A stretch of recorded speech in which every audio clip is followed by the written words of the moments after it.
আসসালামু আলাইকুম। প্রতি রবিবারই আমরা একটু খেলাধুলা করি।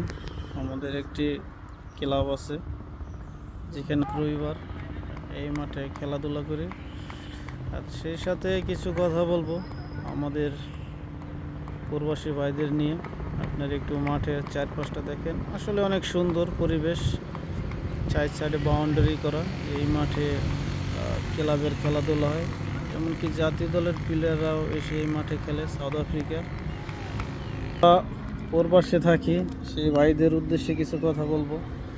হয়তো আমরা যারা বিদেশ থাকি তারা অনেক কষ্ট করে টাকা পয়সা কামাই করি।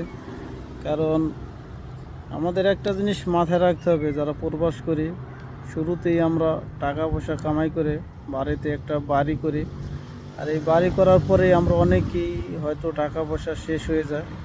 কারণ বর্তমান পৃথিবীতে প্রত্যেকটা দেশই বর্তমানে পরিস্থিতি খারাপ, টাকা পয়সা কামাই করা খুব কঠিন হয়ে দাঁড়িয়েছে।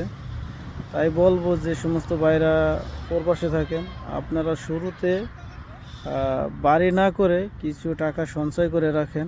কারণ অনেকেই দেখছি যারা ঘর করার পরে আর টাকা থাকে না, পরে দেশে যায় আবার অন্য দেশে যাওয়ার চেষ্টা করে। তাদেরকে বলবো যে হয়তো আপনারা টাকা পয়সা কিছু সংগ্রহ করে কিছু টাকা জমিয়ে রাখেন। কারণ সব টাকা আপনারা ঘরের পিছনে ব্যয় করবেন না। কারণ যে কোনো সময় যে কোনো দেশ থেকে আপনাকে দেশে যেতে হতে পারে। হয়তো আপনার দেশে কিছু সঞ্চয় থাকলে বা কিছু টাকা থাকলে হয়তো তা দিয়ে আপনি ব্যবসা বাণিজ্য করতে পারবেন বা আপনি চলাফেরা চলতে পারবেন। কিন্তু সব টাকা যদি আপনি ঘরের পিছনে ইনভেস্ট করে দেন, তাহলে হয়তো আপনার একটা সমস্যা আসলে বা আপনাকে দেশে চলে যেতে হলে অনেক সময় অনেক কিছু করতে পারবেন না। তাই আপনারা শুরুতে ঘর না দিয়ে হয়তো আপনারা জীবনে যা টাকা কামাই করেন হয়তো অর্ধেক টাকা ব্যয় করেন আর অর্ধেক টাকা সঞ্চয় হিসেবে রেখে দেন। কারণ সারা পৃথিবীতে বর্তমানে আমাদের বাংলাদেশি প্রবাসীদের থাকাটা অনেক কষ্ট। কারণ সব দেশই বর্তমানে বিদেশিদের উপরে একটু চাপ সৃষ্টি করে সব স্থানীয়রা।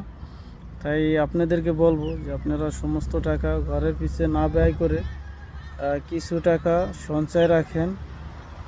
হয়তো আপনারা ছোট আকারে ঘর দেন, তাহলে হয়তো দেশে গেলে হয়তো আপনি কিছু করে খেতে পারবেন বা ওই টাকা দিয়ে ব্যবসা বাণিজ্য করে চলাফেরা করতে পারবেন। তাই আপনারা শুরুতে ঘর না দিয়ে হয়তো আপনারা কিছু টাকা সঞ্চয় করে রাখেন। আজ এই পর্যন্তই, ভালো থাকবেন সবাই, আল্লাহ হাফেজ।